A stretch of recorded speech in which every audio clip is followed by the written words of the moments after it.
श्रीमद् वाल्मीकि रामायण के अयोध्या कांड को हम देख रहे हैं। कल हमने देखा था कि श्री राम जी ने बड़ी विनम्रता से भरत को मना कर दिया कि मैं नहीं आऊंगा और वापस अयोध्या नहीं आऊंगा, और भरत को भी ये बोला था कि पिताजी की सत्यवादिता सिद्ध करने के लिए उनके सत्य वचन होने चाहिए, इसलिए तुम जाकर राज करो। और फिर अंत में भरत जी ने उनसे स्वर्ण रजित खड़ाऊं ले ली थी कि ठीक है खड़ाऊं दे दीजिए, और उनको सिर पर रखकर वो अयोध्या ले आए थे। फिर अयोध्या के पास वो नंदीग्राम में चले गए। वहां कल हमने यही तक देखा था कि वो कह रहे कि मैं जब श्री राम वापिस आएंगे तब तक मैं ये धरोहर के रूप में इस राज्य को स्वीकार करता हूँ। धरोहर जैसे हम किसी को बोल देते हैं, देसी भाषा में बोलते हैं ना, गहने रख दिया हमने कोई चीज, और जब हम उसको वो चीज लौटा देते, पैसे दे देते हैं, तो वो हमें वो वापिस कर देता है। तो वही बात उन्होंने कही कि मैं, और इस तरह हमने कल यहाँ पर देख लिया था 80 सर्ग हमने पूरे कर लिए थे। आज हम यहाँ पर समाप्त किया था कि भरत जी भी मुनि वेश में आ गए, श्री राम भी मुनि वेश में आ गए, लक्ष्मण जी भी मुनि वेश में आ गए, भरत जी भी मुनि वेश में आ गए। सिर्फ शत्रुघ्न जी राजकुमार की तरह, क्योंकि अब राजमहल में भी तो किसी को रहना है ना, 3 माताएं भी हैं वहां पे और अन्य लोग भी हैं, तो इसलिए वो वहां पर रही। तो आज हम 81वें सर्ग से प्रारंभ कर रहे हैं। राक्षसों द्वारा प्रदत्त कष्टों का वर्णन। प्रतिप्रयाते भरते वसन रामस्तपोवने लक्ष्यामासु सो उद्वेगम अथ सुख्यम तपस्विनाम। भरत की अयोध्या, ये गड़बड़ हो गई, 1 मिनट। सर्वेभ्यो नमः। श्रीमद् वाल्मीकि रामायण के अयोध्या कांड के हम 80 सर्ग देख चुके हैं। कल हमने देखा कि भरत जी स्वर्ण जड़ित खड़ाऊं श्री राम के पैरों से छुआकर अपने अयोध्या ले आते हैं, फिर उनको लेकर के अपने नंदीग्राम में चले जाते हैं और मुनि के वेश में रहना शुरू कर देते हैं, यानी राजपाट को वो भी भोगते नहीं है। श्री राम भी नहीं मुनि वेश में आ गए, लक्ष्मण जी भी और भरत जी भी। तो कल हमने यहाँ तक देखा था। आज हम 81वें सर्ग से प्रारंभ कर रहे हैं। अब है राक्षसों द्वारा प्रदत्त कष्टों का वर्णन। प्रतिप्रयाते भरते वसन राम तपोवने लक्ष्यामासु सो उद्वेगम अथ सुख्यम तपस्विनाम। भरत के अयोध्या लौट जाने पर वन में रहते हुए श्री राम ने ऋषियों में आतंक, घबराहट और स्थानांतरित होने की भावना अनुभव की, यानी वो एक स्थान से दूसरे स्थान पर जाना चाहते थे। क्यों? क्योंकि उनको राक्षसों से भय था।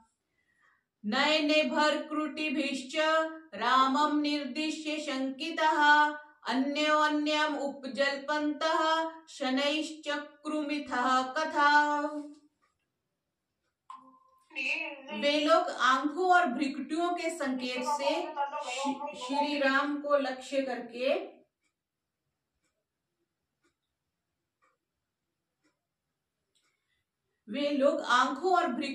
संकेतों से श्री राम को लक्ष्य करके संदेह युक्त हो धीरे धीरे कुछ गुप्त परामर्श किया करते थे। कौन? ऋषि मुनि।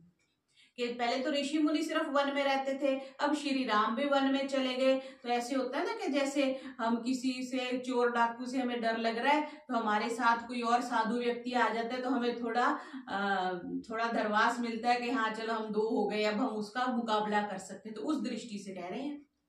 तेषाम औत्सुक्यम अलक्ष्य रामस्त्वात्मनि शंकितः कृतांजलिरुवाचेदं ऋषिम कुलपतिम ततः।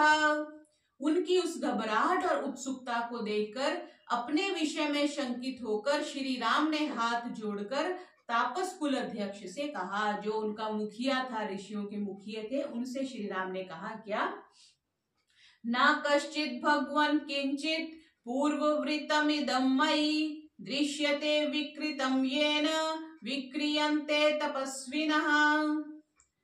भगवान, क्या पूर्वकालीन मेरे आचरण में किसी प्रकार की त्रुटि आप लोगों को दिखाई दी है जिससे तपस्वी लोगों के मन में मेरे प्रति विकार उत्पन्न हो गया है? अर्थ ऋषि जरया वृद्धस् तपसा च जरां गतः वेपमानाय वोवाच रामम भूत दयापरम। राम के ऐसा कहने पर वह वृद्ध ऋषि, जिसका शरीर तप के कारण जीर्ण हो गया था, कांपते हुए से सब प्राणियों पर दया करने वाले श्री राम से बोले, त्वं यदा प्रभृति अस्मिन्नाश्रमे तात वर्तसे तदा प्रभृति रक्षांसि विप्रकुर्वन्ति तापसान्। हे तात, जब से तुम इस आश्रम में आकर रहने लगे हो, तभी से राक्षस लोग तपस्वियों को और भी अधिक सताने लगे हैं। अच्छा, जब से श्री राम वन में आ गए ना, वन में आके कुटी में रहने लगे, तो कह रहे हैं कि जब से आप आए हो राक्षस लोग पहले भी परेशान करते थे, पर हमें और अधिक सताने लगे हैं। दर्शयन्ति हि विभत्सै क्रूरै भीषणकैरपि नाना रूपै विरूपैश्च रूपैर्विकृत दर्शनैः। वे लोग अनेक प्रकार के जुगुप्सित, भयंकर, क्रूर, नाना प्रकार के विकट, विलक्षण, विकराल रूप बनाकर ऋषियों को डराया करते हैं। तुम देखा ना, मायावी होते हैं ना राक्षस, जैसे हमने रामायण में भी देखा, महाभारत में भी देखा, जो राक्षस होते हैं बड़े बड़े विकराल रूप ले लेते हैं, दांत बाहर निकले हुए, आंखें लाल, इस तरह के। तो कह रहे कि बहुत ही भयंकर और क्रूर रूप बना के ऋषियों को डराया करते हैं। अवक्षिप्ति सुनुक भांडान नग्नीन सिंचति वारिना कलशांश्च प्रमृदनन्ति हवने समुपस्थिते। जब तपस्वी लोग यज्ञ करने बैठते हैं, तब ये राक्षस क्या करते हैं, स्रुवा होता है जिससे हम यज्ञ में घी डालते हैं, जिसको हम छोटी सी कड़छी के रूप में होता है, बोलते हैं स्रुवा, और यज्ञ पात्रों को फेंक देते हैं, अग्नि के ऊपर पानी डालकर उसे बुझा देते हैं और कलशों को तोड़ फोड़ डालते हैं। तत्पुरा राम शारीराम उपहिंसाम तपस्विषु दर्शयन्ति हि दुष्टास्ते त्यक्ष्याम इममाश्रमम। हे राम, वे दुष्ट राक्षस क्या है, शारीरिक कष्टों द्वारा ऋषियों की हिंसा करना चाहते हैं, अतः हम लोग इस आश्रम को छोड़ना चाहते हैं।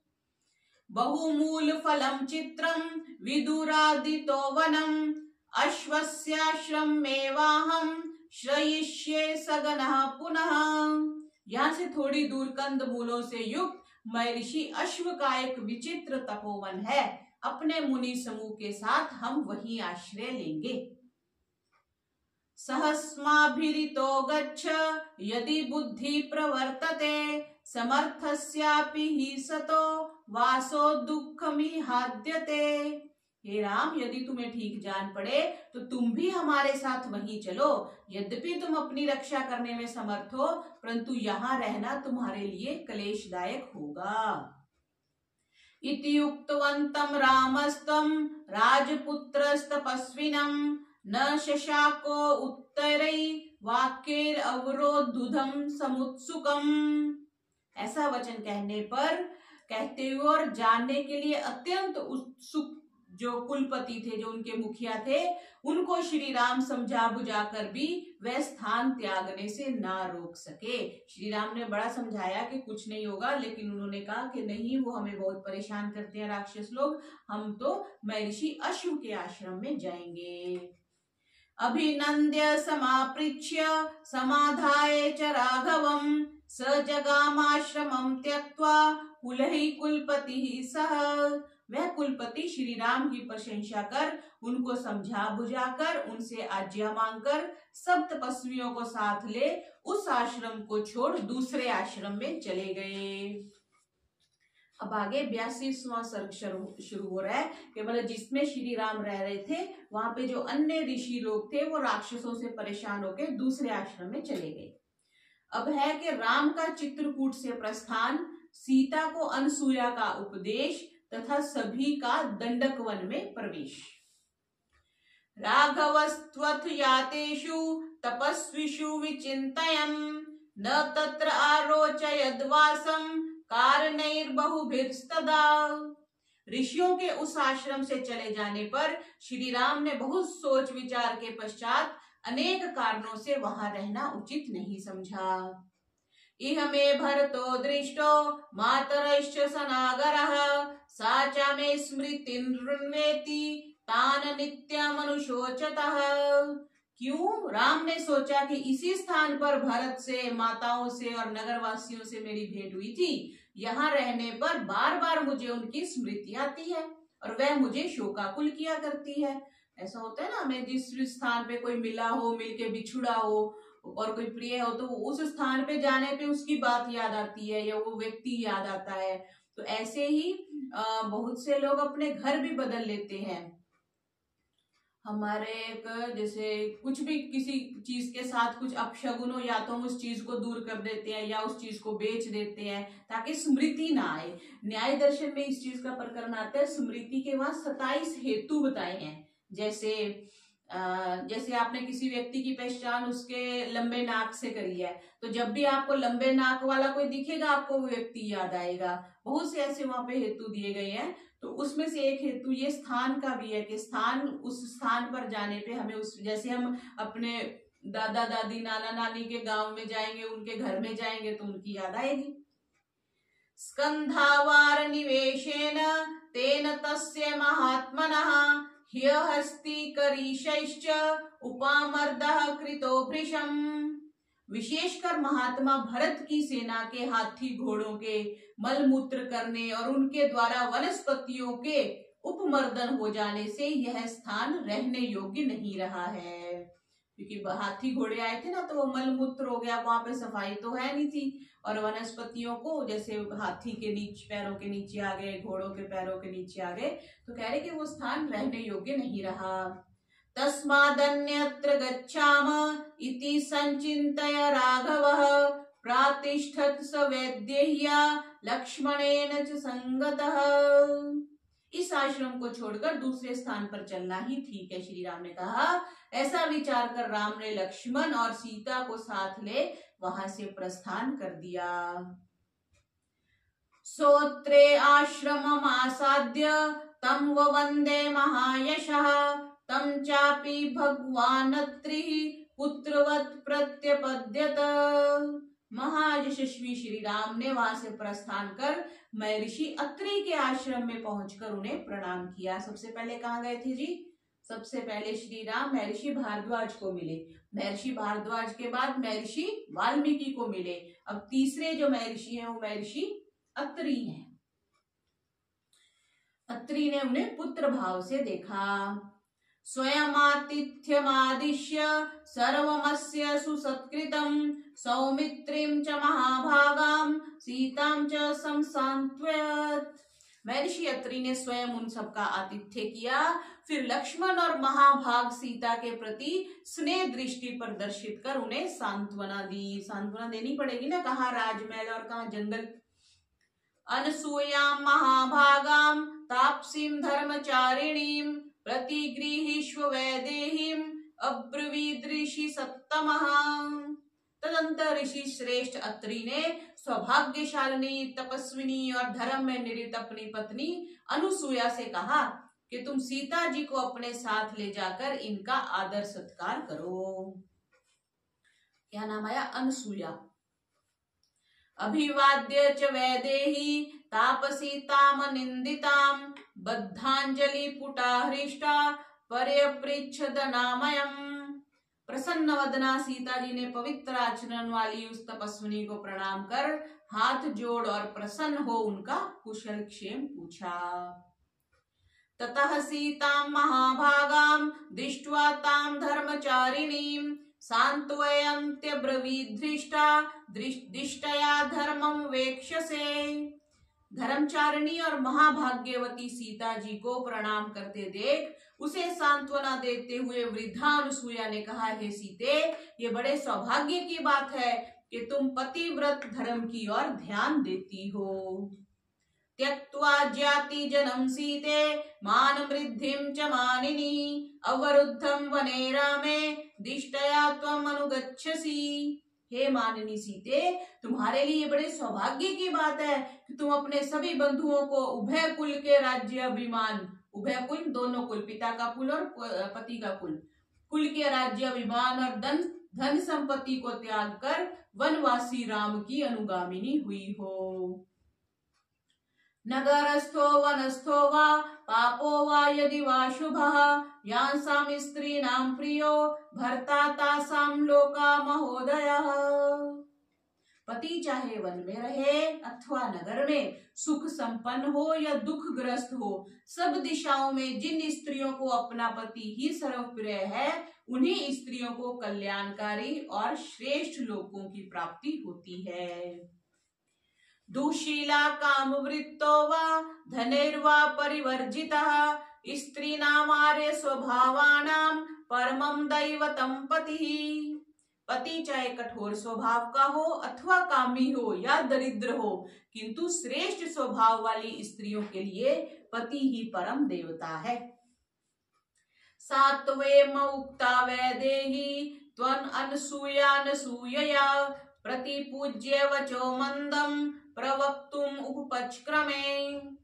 जब सती साध्वी अनसुया ने इस प्रकार कहा, तब सीता जी ने उनके कथन का अनुमोदन कर धीरे से कहने लगी। सीता जी का श्लोक है अगले वाला। न एतदाश्चर्यम् आर्यायां यन्मां त्वम् अनुभाषसे विदितं तु मयाप्येत्यद्यथा न आर्यः पतिर्गुरुः। हे आर्य, आपका मुझे इस प्रकार का उपदेश देना कोई आश्चर्य की बात नहीं है। मैं भी यह जानती हूँ कि स्त्री के लिए पति ही उसका गुरु होता है। यद्यपेश भवेत् भर्ता मम्मारे वृतवर्जितः अद्वैतमुपर्चत व्यवस्थाप्येष मया भवेत्। हे आर्य, यदि मेरे पति चरित्र से हीन दरिद्र भी होते, तब भी मैं इनके साथ प्रीति पूर्वक बर्ताव करते हुए इनकी सेवा करती। किम पुनरयो गुणश्लाघ्य सानुक्रोशो जितेन्द्रियः स्थिर अनुरागो धर्मात्मा मातृवत् पितृवत् प्रियः। फिर मेरे पति तो श्लाघनीय गुणों से युक्त हैं, दयालु हैं, जितेंद्रिय हैं, स्थिर प्रेम करने वाले हैं, धर्मज्ञ हैं और मुझसे माता पिता की भांति अत्यंत प्रेम करने वाले हैं। उनका तो कहना ही क्या है। आगच्छन्त्याश्च विजनं वनमेव भयावहं समाहितं हि मे श्वश्रवा हृदय तद्धृतं महत्। इस भयानक निर्जन वन में आते समय मेरी सास कौशल्या ने मुझे जो उपदेश दिया था, वह मेरे हृदय पटल पर अंकित है, मैं उसे भूली नहीं हूँ। प्रणिप्रदान काले च यत्पुरा त्वग्निसन्निधौ अनुशिष्टा जनन्यास्मि वाक्यम तदपि मे धृतम्। मेरे प्रणि प्रदान हो गया ना, पानी ग्रहण संस्कार बोलते हैं ना विवाह को, तो मेरे विवाह के समय यज्ञ अग्नि के समक्ष मेरी माता ने मुझे जो उपदेश दिया था वह भी मुझे स्मरण है। नवीकृतं च तत्सर्वं वाक्येस्ते धर्मचारिणी।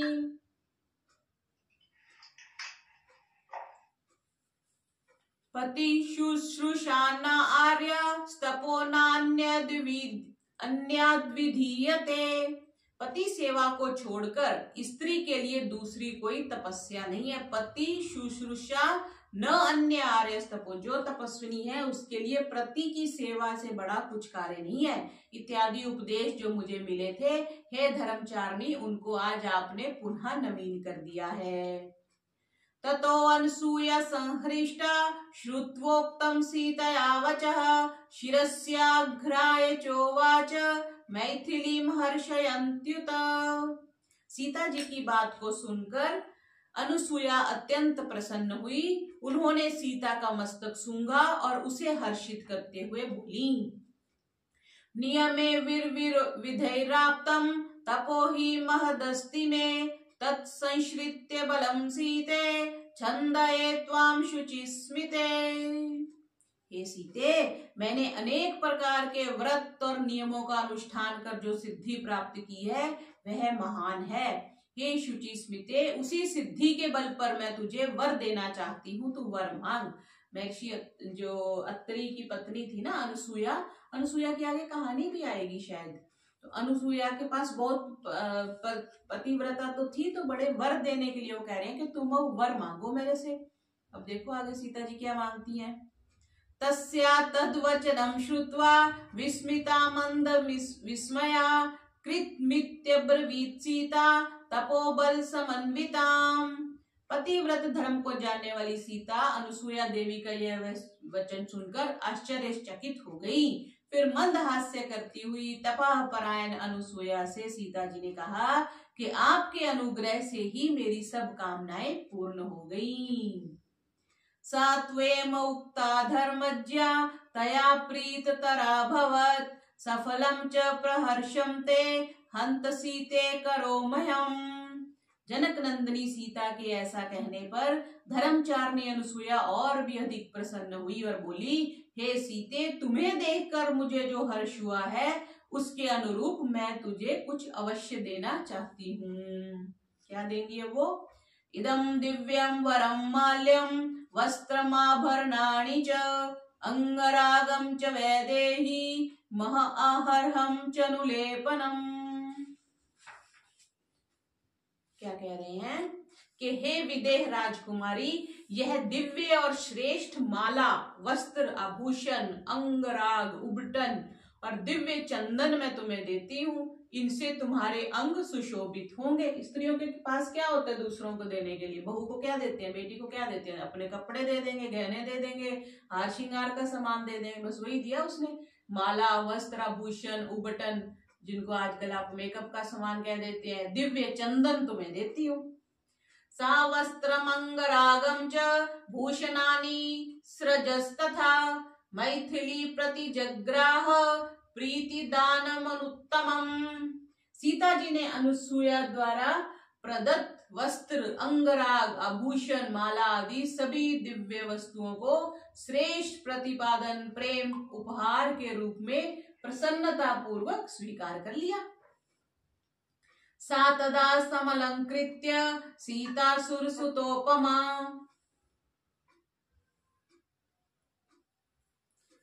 प्रणम्य शिरसा तस्यै रामं त्वभिमुखाययौ। उन दिव्य वस्त्रों और अलंकारों को धारण कर सीता जी देव कन्या के समान प्रतीत होने लगी। इस प्रकार समलंकृत हो अनुसुईया के चरणों में प्रणाम कर सीता श्री राम के पास चली गई। तत्स्तां शर्वरीं प्रीता पुण्यां शशि निभाननः अर्चितस्तापसै सिद्धिर्रुवास रघुनंदनः। तपस्वियों और सिद्धों द्वारा सत्कृत हो और अनुसुईया द्वारा प्रदत्त वस्त्राभरणों से सुशोभित चंद्रमुखी सीता के प्रति प्रसन्न भाव प्रकट करते हुए उन्होंने वह रात्रि वहीं रहकर बिताई, महर्षि अत्रि के आश्रम में। तस्यां रात्रयां व्यतीत्य अभिषिच्य हुताग्निकान् अपृच्छेतां नरव्याघ्नौ तापसान् वनगोचरान्। रात्रि व्यतीत होने पर दोनों नरकेसरियों ने स्नान और संध्या उपासना आदि कर्मों और हवन आदि से निवृत्त हो उन ऋषियों से आगे जाने की आज्ञा मांगी। तावुचुस्ते वनच्रास तापसा धर्मचारिणः वनस्य तस्य संचारं राक्षसैः संभिप्लुतम्। धर्मशील वनवासी तपस्वियों ने श्री राम से कहा कि हे राघव, आगे वन का मार्ग राक्षसों से आक्रांत है। जब वो चलने लगे तो जैसे हम किसी को गाइड कर देते हैं ना, इस रोड से मत जाओ या ये रोड खराब है, तो उन्होंने कहा कि आगे राक्षस हैं। उच्छिष्टं वा प्रमत्तं वा तापसं धर्मचारिणम् अदन्त्यस्मिन् महारण्ये तान् निवारय राघव। वे राक्षस इस महाअरण्य में यानी इस महाजंगल में जिस किसी ब्रह्मचारी को अकेला या असावधान पाते हैं उसी को मारकर खा जाते हैं। अतः हे राघव, आप इन दुष्टों को मारें। एष पंथा महर्षीणां फला अन्याहरतां वने अनेन तु वनं दुर्गम गंतुम राघव ते क्षमम्। हे राम, वन से फल मूल आदि लाने का महर्षियों का यह मार्ग है, आपको भी इस मार्ग से इस दुर्गम वन में जाना चाहिए। फिर रास्ता भी दिखा दिया। इतीव तै प्रांजलिभिः तपस्विभिर्द्विजैः कृत स्वस्तेयन् परन्तपः वनं सभार्यः प्रविवेश राघवः स लक्ष्मणः सूर्य इवाभ्रमंडलम।